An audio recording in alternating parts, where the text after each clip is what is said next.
As an emerging supervillain, you probably have a few worries. Are you truly inventive enough to pull off that heist? Will news anchors mock your stylish new look? After you've taken over the world, will people uncover those old tweets you wrote when you were just a 14-year-old ball of rage? And how exactly do you deliver a monologue? I can help with most of those questions for the right price. If you'd like to discuss your overcomplicated plans, studded leather addiction, or purchase a new identity, have your people contact my people. My people may sound like one woman doing increasingly silly impressions of what she thinks the secretary ought to sound like, but it's really several people. Promise.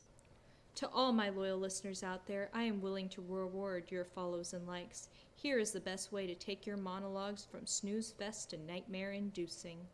Music. Some villains might monologue over their hero's labored breathing, but music tends to work better in most cases. Beginners find it easier to time their dramatic revelations with the swell of the music, and old-timers like the cohesion. It gives heroes the sign that they should stop trying to escape and start listening. But Louise, how do I pick a soundtrack? There is no one right answer. You have to pick the music that feels right. Orchestral music is popular, but I once had a client who monologued over a soft rock ballad. Really, any genre of music could work. Just stay off of TikTok. I don't care how much you love a particular song. In 10 years, your monologue will be horribly dated. Even the best written monologues sound dated and out of touch when Beyoncé's Texas Hold'em plays.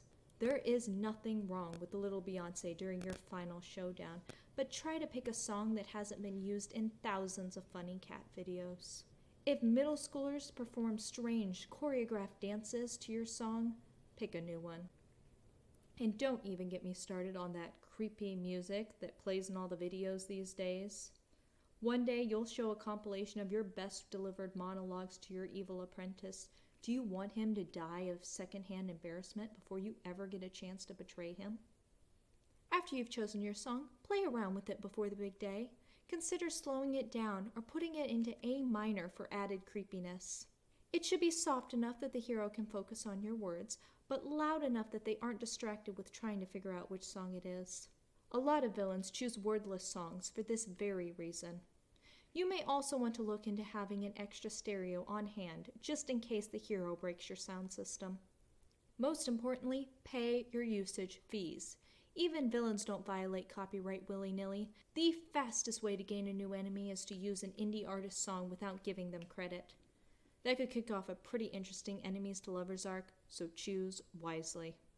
On the other hand, stay away from any music that originated from an animated movie. Yes, their villain songs are phenomenal, but it's not worth the risk. I cannot stress this enough. I'm afraid to even say the name of this company. Have you seen their lawyers? I'd rather fight Superman. Leave the rodent-themed parks alone.